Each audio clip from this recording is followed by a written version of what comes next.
1800 hours Pakistan Standard Time. Assalamu alaikum. This is Radio Pakistan. The news read by Fariha Hassan. First, the headlines. Prime Minister will perform groundbreaking of a housing project in Lahore under Punjab Peri-Urban Low-Cost Housing Scheme tomorrow. President says increase in tax collection and surge in exports shows Pakistan economy is performing well despite pandemic. Pak-Afghan border at Turkham has been closed for Afghan pedestrians from today till 20th of May as a measure to check spread of coronavirus. Army Chief has emphasized on enhancing military-to-military cooperation between Pakistan and Saudi Arabia to strengthen peace and security in the region. Pakistan has expressed deep grief over the demise of senior APHC leader and Tehreek-e-Hurriyat Jammu and Kashmir chairman Ashraf Sehrai in Indian custody. Kashmir Committee has urged the global community to set up an international medical corridor to save lives of the people in Indian illegally occupied Jammu and Kashmir amid surging COVID-19 pandemic. At least 6 people were killed in post-election violence in Indian state of West Bengal today. And now the news in detail. Prime Minister Imran Khan will perform groundbreaking of a housing project at Raiwind, Lahore under Punjab Peri-Urban Low-Cost Housing Scheme tomorrow. 556 housing units will be constructed in this project. Simultaneously, the Prime Minister will also virtually witness groundbreaking of low-cost housing projects at 10 other sites under the scheme. A total of 1,800 low-cost housing units will be built at these locations in 10 tehsils including Chiniot, DG Khan, Chunia, Khanewal, Hushab, Mandi Bahauddin, Mianwali, Jalalpur, Pirwala and Sirgodha. The Punjab Peri-Urban Low-Cost Housing Scheme being jointly executed by Punjab government and Naya Pakistan Housing and Development Authority has been designed for the low-income people living in smaller cities and towns of the province. The authority has recommended 41 sites in 31 tehsils for construction of around 10,000 housing units in the first phase. Prime Minister Imran Khan says government is determined for the development of merged areas of Khyber Pakhtunkhwa and allocation of development funds worth 48 billion rupees for current fiscal year shows his government's resolve towards this end.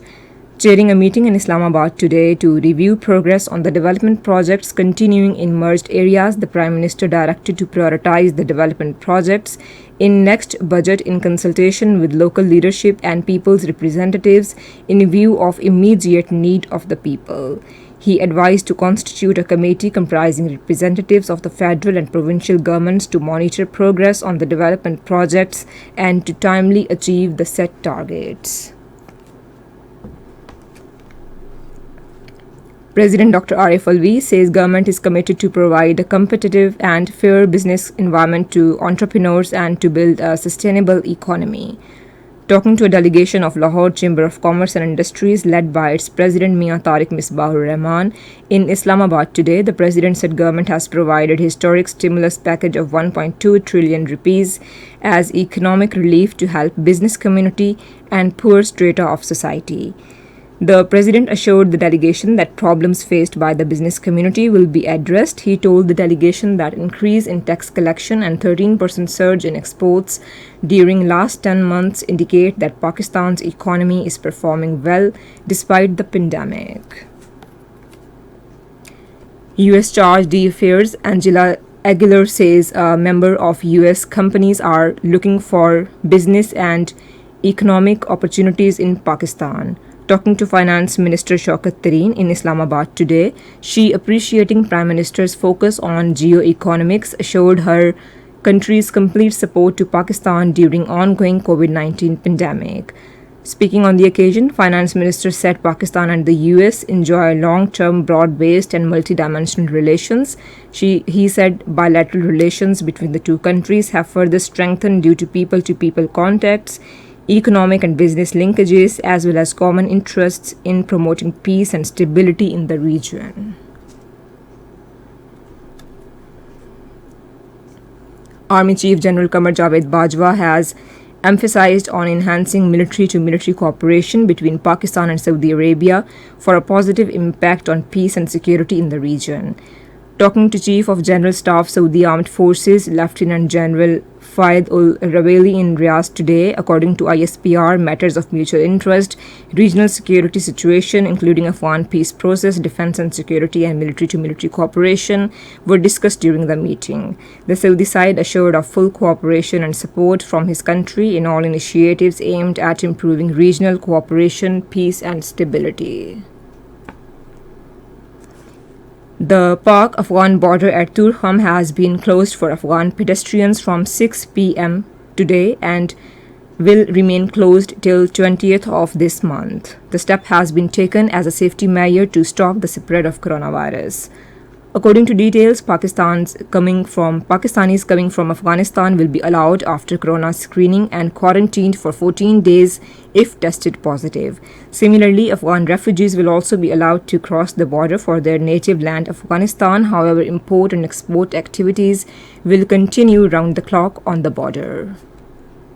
This is Radio Pakistan. Pakistan has expressed deep grief over the demise of senior all-parties Hurriyat Conference leader and Tehreek-e-Hurriyat Jammu and Kashmir chairman Ashraf Sehrai in Indian custody. The Foreign Office in a statement said the senior Kashmiri leader was arrested last year on trumped-up charges under the Draconian Public Safety Act in Indian illegally occupied Jammu and Kashmir. The statement said Ashraf Sehrai remained incarcerated in Indian jail under squalid conditions despite serious deterioration of his health and the prevailing COVID-19 crisis. It said India's blatant attempts to portray the legitimate Kashmiri struggle as terrorism and to prosecute its leaders through concocted cases is a clear violation of the UN resolutions and international human rights and humanitarian law. Kashmir Committee of the Parliament has urged the global community to come forward for setting up of an international medical corridor to save lives of the people of Indian illegally occupied Jammu and Kashmir amid surging COVID-19 pandemic. Addressing a joint conference along with members of the committee, Chairman Kashmir Committee Shahriyar Khan Afridi in Islamabad today said the forum has unanimously passed a resolution in this regard. He said India is facing worst kind of devastation due to the pandemic, so much so that over 30 million people have been affected and 226,000 have died of COVID-19. The chairman said we will write letters to world leaders, including Secretary General of the United Nations, to draw their attention to this problem for the sake of humanity. At least 6 people have been killed in post-election violence in India's West Bengal state today, reaching the death toll up to 17 since Sunday. The riots broke out in the state after the victory of a regional party, Trinamool Congress, over the BJP. In London, the entire Indian delegation to G7 summit is in self-isolation after 2 members tested positive for COVID-19. The UK government expressed regret over the inability of Indian Foreign Minister Jaishankar to attend the meeting today in person, and he will now attend virtually. In India, an Allahabad High Court in northern Uttar Pradesh state has ruled that the deaths of COVID-19 patients caused by lack of oxygen are a criminal act and not less than a genocide. In Afghanistan, Taliban have captured Burqa district in country's northern Baghlan province. Talking to media, provincial police spokesman Javed Basharat said Taliban launched multi-pronged offensive on Burqa district and entered the district headquarters last night. And finally, the weather.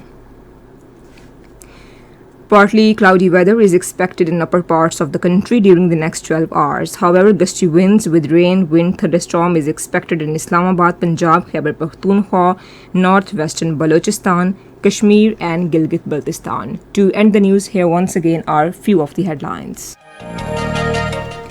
Prime Minister will perform groundbreaking of a housing project in Lahore under Punjab Peri-Urban Low-Cost Housing Scheme tomorrow. President says increase in tax collection and surge in exports shows Pakistan's economy is performing well despite pandemic. Pak-Afghan border at Turkham has been closed for Afghan pedestrians from today till 20th of May as a measure to check spread of coronavirus. Kashmir Committee has urged the global community to set up an international medical corridor to save lives of the people in Indian illegally occupied Jammu and Kashmir amid surging COVID-19 pandemic. And that is the end of this news bulletin. For more news and analyses, log on to our website radio.gov.pk and also watch live video streaming of our bulletins on the link facebook.com/Radio Pakistan News Official.